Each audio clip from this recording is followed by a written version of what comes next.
आप सबको जय मसीह की। सुबह के समय हम एक वचन अध्ययन करेंगे जो नीति वचन के पहले अध्याय के 8वें वचन से है। हे मेरे पुत्र, अपने पिता की शिक्षा पर कान लगा और अपनी माता की शिक्षा को न तज। कई सालों पहले अमेरिका देश में जब लोगों ने शहर में बसना शुरू किया था, तब वहाँ की सड़कें बहुत खराब थी। वो सड़कें ऐसी थी जहाँ पर केवल गाड़ियाँ ही चल सकती थी। रास्ता बहुत ही ऊबड़ खाबड़ और गड्ढों से भरा हुआ था। इस वजह से जितने भी लोग उस रास्ते से गाड़ी चलाते हुए जाते थे, उनके लिए बहुत ही मुश्किल होता था। इसी तरह से एक रास्ते के प्रवेश करने की जगह में चेतावनी का एक बोर्ड लगाया गया था। लिखा था कि इस खराब रास्ते को आप छोड़ दीजिए। आप इसको अनदेखा करके आगे बढ़ते हैं तो आगे के 25 मील तक आपको ऊबड़ खाबड़ रास्ते में ही यात्रा करनी पड़ेगी करके उसमें लिखा हुआ था। जी हाँ, प्रिय परमेश्वर के लोगों, बिल्कुल इसी तरह से हमारी आदतें भी होती हैं।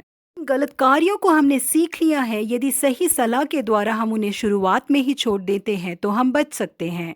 नहीं तो हम चाहे या ना चाहे हमारी पूरी जिंदगी हमें उन आदतों के साथ ही बितानी पड़ेगी।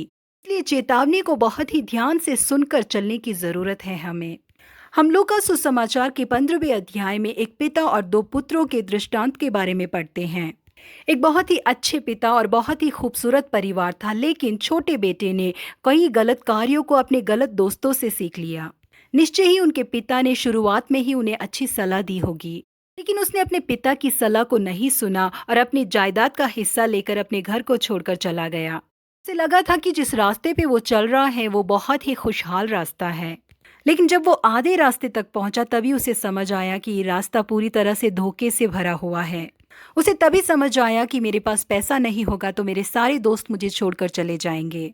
उसकी हालत इतनी बुरी हो गई थी कि उसे सूअर को चराना पड़ रहा था अपने खाने के लिए। उसकी गलत आदतों ने और गलत दोस्ती ने उसे ले जाकर इस मुकाम पर छोड़ दिया कि वो सोचने लगा, क्या इस सूअर के खाने का खाना मुझे आज मिल पाएगा। उसने अपना सब कुछ गवा दिया, तभी उसकी आंखें खुली। जी हाँ, प्रिय परमेश्वर के लोगों, शिक्षा की बातों पर हमें बहुत ही ध्यान लगाकर चलना चाहिए। माता पिता की शिक्षा को हमें तजना नहीं चाहिए करके वचन हमसे कहता है। पवित्र शास्त्र हमें जो सलाह देता है और जब हम प्रचार सुनते हैं तो पवित्र आत्मा जो पासवान द्वारा बात करता है, ये दोनों चीजें हमारे लिए चेतावनी देने वाले उस बोर्ड की तरह है। यदि हम उसे सुनकर सही राह पर चलते हैं तो अपने जीवन में हमें कभी पछताना नहीं पड़ेगा। यहाँ प्रिय परमेश्वर के लोगों, आज्ञा तो दीपक है और शिक्षा ज्योति और सिखाने वाले की डांट जीवन का मार्ग है। इसलिए उस पे ध्यान देकर चले, हम भटकेंगे नहीं। प्रभु आप सबों को आशीषित करे। Have a blessed day.